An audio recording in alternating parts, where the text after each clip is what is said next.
Welcome to the Home Education with Ease podcast. I'm your host, Christine Furman, a homeschool mom, entrepreneur, and educator with over 20 years of experience in the areas of elementary and special education.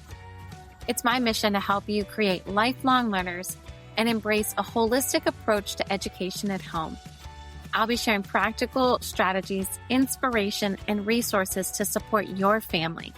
Whether you're a stay-at-home mom, a business owner, or balancing work and homeschool, you're in the right place to connect with a community that values education just as much as you do. Join us each week as we ditch the stress, embrace the joy of learning, and set your family up for a lifetime of success.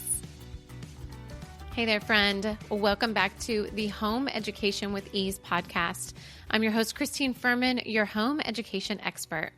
Well, I just want to say thank you so much for joining me on our Christmas mini series here. We have been talking about finding the peace and joy during the busyness of the holiday season. And I know it's different for everyone. Every family, every situation, there could be busy weekends or there could be not so busy weekends. I know for us, we had a very busy weekend this past weekend, and we are getting ready to travel to Pittsburgh, and then my husband and I are going to Mexico. So we have a lot of packing and preparing and getting things ready even before the holidays because we're leaving our home to spend the holidays in Pittsburgh with our families. So there's been a lot of getting things ready, preparing things ahead of time, shopping, all of those things. We've had different events with our church, a Christmas parade, a holiday party, Christmas pictures, right? And we got to choose what were the things that we were saying yes to. And it just so happened that we said yes to a lot of things in one weekend, and it was a very busy weekend, but it was still joyful. We enjoyed every moment of it. We got to spend it with our friends at a holiday party. We got to have our little Furman Christmas here with just the four of us. We got to get dressed up and have holiday pictures. We prepared as a family, and we were ready for the Christmas parade, and we had a float for EduPlay Learning. And all of these moments, even though it sounds like, how do you do it all? That's a lot of things to get in one weekend, but it was still peaceful for me. So guys, I don't know what the difference is this year, but I know for me last year, I was just reflecting on what is one of the differences? Well, last year, I know that we traveled to my sister's in North Carolina and helped her move. And we were there for Thanksgiving. And then it was a very quick turnaround to come back home in Georgia to then go to Pittsburgh. And at that last year, I did not have the capacity to do Christmas cards. I didn't do Christmas cookies. I didn't give gifts out. I was very minimal last year because I did not feel like I had that capacity. Where this year, I felt like I had a little bit more capacity, I guess. I don't know what the difference is, right? But I was able to prepare things a little bit ahead of time. So what we're going to talk about though today is, we've talked about that in multiple episodes, the past few episodes of finding that peace during this busy season. What are the things you're saying yes to? What are the traditions that you are continuing to have for your family? And what are the ones that were stressful for you and did not hold a peaceful and joyful memory for you? And you can let go of those. And what are things that you are going to start new for your family? I was just talking to our chiropractor, and he said, it's kind of turned into a tradition that we go to the zoo. It's about an hour and a half away, that they have all of their lights for Christmas. And it's kind of turned into our little tradition. And I was like, I love that. Those are the moments, those are the traditions that you can start whenever you want and say, you know what, we really enjoyed this. And as a family, we're experiencing the holiday season instead of all the gifts and all the things to do. And that's what we're going to focus on. So if you are looking for more of that peace and that joy, definitely check out the previous episodes. We talked about it in a few multiple of the past episodes here, okay? But today we're going to talk about all of these moments, right? The baking, the Christmas movie watching, the shopping, the wrapping, the making Christmas gifts, all of these things. We're going to talk about how they can be part of your home education curriculum. So I've actually heard a lot of people talking, and there's a new term. It's like Christmas school, and it's for the month of December. And I was like, a little intrigued by that. What are they talking about? And it's taking the focus and turning it to, if you are religious, turning it to the story of Jesus. And every day, and I know for us, we've been reading different Advents and listening to the story of Jesus. And we've just been taking that time as a family. And it's been beautiful to sit there and read these devotions and listen to the Bible story with my children and adding that as a new tradition to our family. And the other part is the baking, the making of the gifts, right? How are we turning that into lessons, into teaching moments for our kids? So you guys know I'm the founder of EduPlay Learning, and I truly believe that learning is fun, meaningful, individualized, not only for each child, but also for each family. Your goals may be different than my goals, may be different than the other moms in your homeschool groups. And that's okay, right? What are your goals for your family, for your kids? That's what's important. And how can we look at these activities and turn them into lessons, right? You might think, oh, we're just going to bake. Do you know how much education and how many lessons are within baking? I know for my kids, they have been baking these protein muffins, and Alex loves to bake snickerdoodles, and he took these recipes and he doubled them. So he had to look at the fractions, and he had to figure out how he was going to double them and know the correct measurement to double the recipe. There's math. And guys, I did not have to force fractions on him. I did not have to, have this long drawn out lesson on how to add fractions. He was doing it naturally. And that is the beauty of EduPlay Learning. How are we incorporating education and lessons into our everyday life? We are all busy moms. You may be a mom and you have a full-time job and you're homeschooling your kids. You may be running a business and homeschooling your kids. You may be a mom and homeschooling your kids. No matter what we do, we are all busy. You may have toddlers while you're homeschooling your kids, right? It's busy in different terms, but everyone is doing multiple things at multiple times. So how can we take those moments and turn them into lessons for our kids?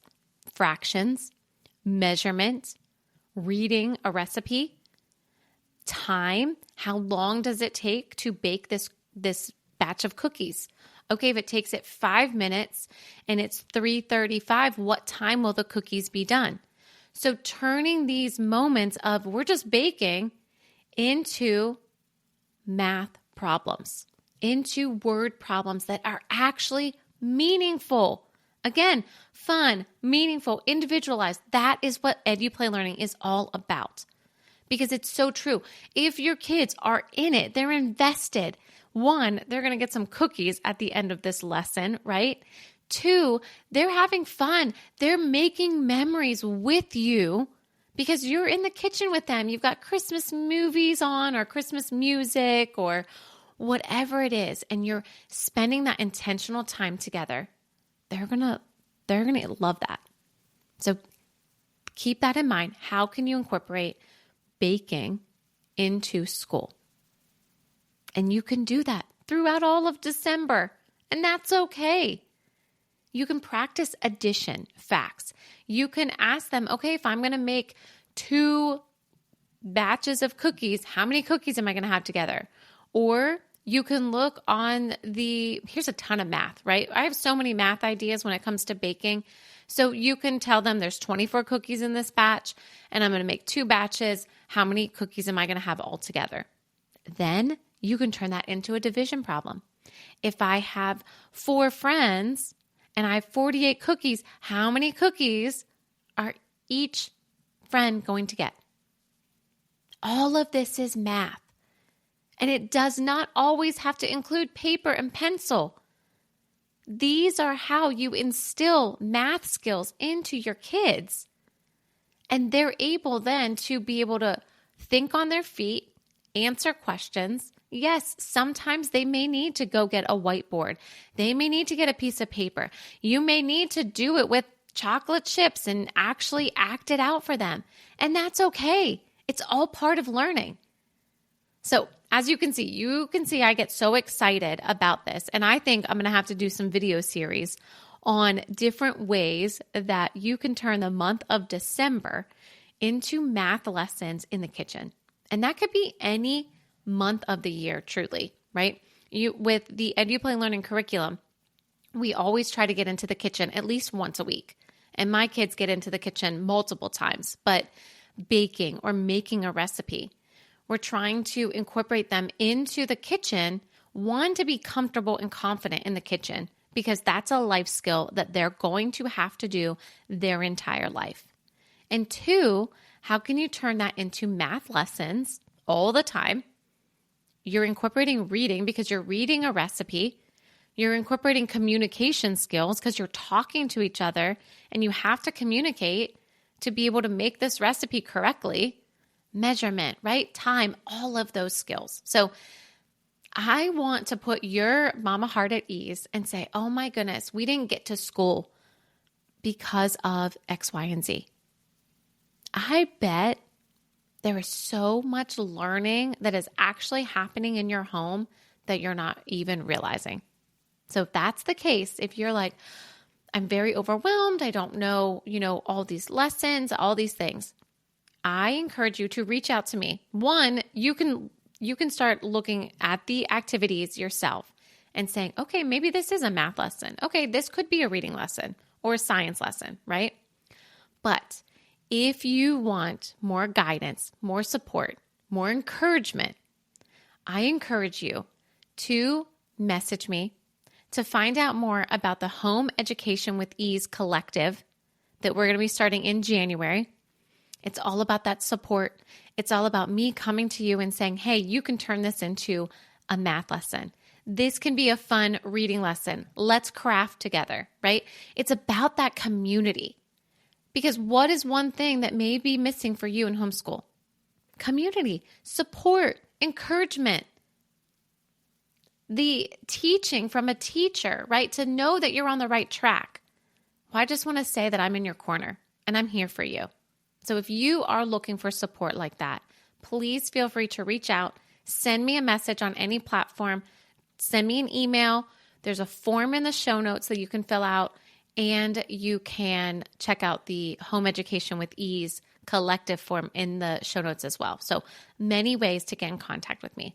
All right, let's talk about a few other ways that we can incorporate education into the month of December. You can also incorporate money, tons of math, right? Money into the month of December with budgets, and that could be a meal, right? Planning out Christmas dinner. That could be like cost analysis of cookies. How much does it cost to make a batch of cookies? How much does each cookie cost? It could be if you're shopping for angel trees, where you're buying gifts for others, other families. One, you're talking about gratitude and generosity and giving back to the community. But 2, your kids have a budget and they need to know how much this item costs and how much can they spend, right?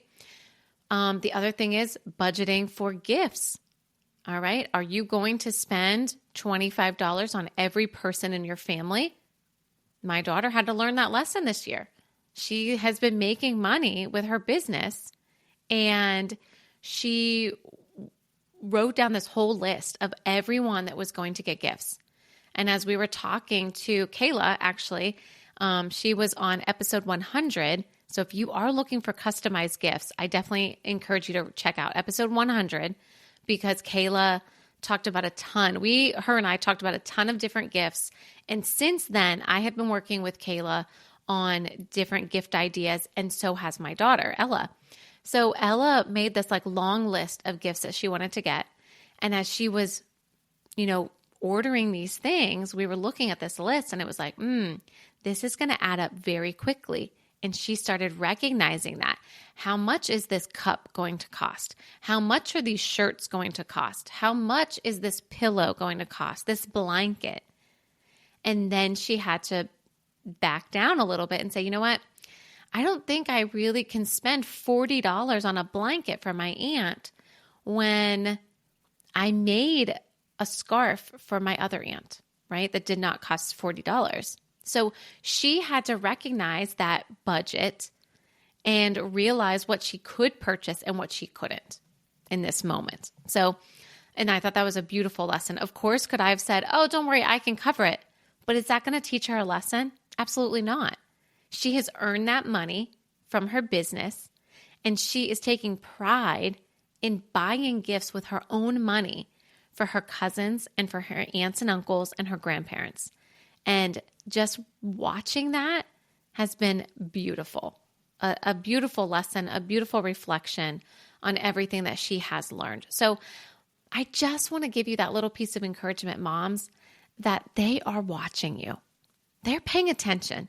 Even if you're sitting there ready to pull your hair out because you're like, oh my gosh, like, are you even understanding this lesson? Like, I'm repeating myself over and over again and you're not getting it. It's okay. Repeat it again. Let it sink in for them. Let them use that skill in a practical way and let them show you that they actually understand. So that has been, and here's the thing, sometimes it might show up early on and it might not show up for a couple years later. And I know for my own kids, Alex is a lot quicker with his math facts and skills. So he can pick up on things much quicker that way, according to math. Ella, it may take a little bit longer, but Ella is very creative. Ella is writing her own book at this time. So just look at those differences for your kids and lean into them, because those are the things that are going to matter. Yes, does she know her basic math skills? Absolutely. Is she continuing to learn new skills? Absolutely. Is that her passion? No. I don't expect Ella to go be an engineer. That's just not what the expectation is, right? That's not where she's leaning. When I was in school, there was no way. I knew from the time I was little that I wanted to be a teacher. I didn't lean into all of that math. That was not my strong suit. Can I do it? Sure. Do I make mistakes? Absolutely. Now that I teach my kids and I homeschool, I'm learning so many more things, right? So many things are like sinking in a little bit more, but because we're always learning. And I think that is the beautiful part of it too, right? I always tell my kids that, listen, I learned this in school, but I didn't learn it this way where it actually made sense. And that is the beauty of it. So these are just some ways. And I want to just also encourage you, like, you can just lean into that for your kids for the whole year, but especially for the month of December. If your kids are excited to watch movies and, snuggle up with you on the couch and watch a Christmas movie, talk about the differences. Talk about, compare two movies, the similarities, the differences, right? Talk about the story, the plot. Talk about the characters. It's a movie, it's a book, right? How can we turn this into a reading lesson, a character analysis? Think about those kind of things that you can do with holiday activities. One final thing I'm going to share with you is, taking that time to make holiday gifts. So we have baked for a lot of our family and our neighbors. And we have, Ella has made a lot of gifts and she made a scarf and she made stuffed animals and different things like that. So these are things that you can incorporate into the month of December as holiday gifts, as well as, teaching our kids. Ella had to learn how to sew. She taught herself how to sew, how to measure the fabric, how to cut a pattern and sew these stuffed animals. And she watched a YouTube video and learned how to hand knit a scarf. Like, these are the skills that are just so impressive. And those are things that don't take those for granted, right? To say, oh, well, they need to be doing the 5th grade standards for math. Sure. They can pick that up at any point. Do they have their basic math skills? Do they have their basic reading and writing skills? You can add on to that at any time. Lean into what matters to them right now, because you want to instill a lifelong learning for them. And that is the most important thing. You want them to be excited about this and say, hey, did you even know that you were practicing measurement? Did you even know that you were practicing fractions? Did you even know that you were practicing writing? Ella wrote a poem for every person in our family, all on her own. Were there grammatical errors? Sure. Is it perfect? No, but it doesn't matter. It was from her heart. And that is the most important thing. And she is excited about it. So just want to encourage you, lean into these things and just enjoy the month of December, because it goes so fast. Every year goes so fast. I look back at pictures and, oh man, my little babes, their cute little faces, they're definitely getting older now. And I tell them all the time, I still enjoy, I definitely enjoy this age as well, right? They're independent, they're confident, they're able to do so many things on their own. But man, looking back at their little baby faces and toddler stages during the holidays, it truly goes so fast, And people always say that when you have kids, when you have young kids even, they're like, oh, cherish every moment because it goes fast. And in those moments, we don't feel like it goes fast. But as you look back, you're like, oh man, it does go very fast. So I just hope that you enjoy the holiday season, enjoy every moment, the frustrating ones and the joyful ones. And I would love to know, what are some of the activities that you are doing with your kids that are teaching moments, right? That are educational moments that you are doing for the month of December. So feel free to join us in the Home Education with Ease Facebook group and let us know what are some of the holiday activities that you are doing this year with your kiddos as educational activities. And like I said, if you are looking for that community, that support, encouragement, activities for your kids, all the things, I encourage you to check out the Home Education with Ease collective that will be starting in January. And we will be, right there beside each other. I'll be walking right alongside you every step of the way and helping you on your home education journey. Well, happy holidays, and I hope you have a wonderful day. Thank you for tuning in to the Home Education with Ease podcast. I hope today's episode left you feeling empowered and ready to take the next steps on your home education journey. Your support means the world to me. Please subscribe, leave a review, and share with a friend. For even more resources, be sure to join the free Facebook group, Home Education with Ease, and visit eduplaylearning.com to explore our programs and subscription kits. You can find the links and any other links mentioned in this episode in the show notes below. Remember, you're not alone. This community is here to support you every step of the way.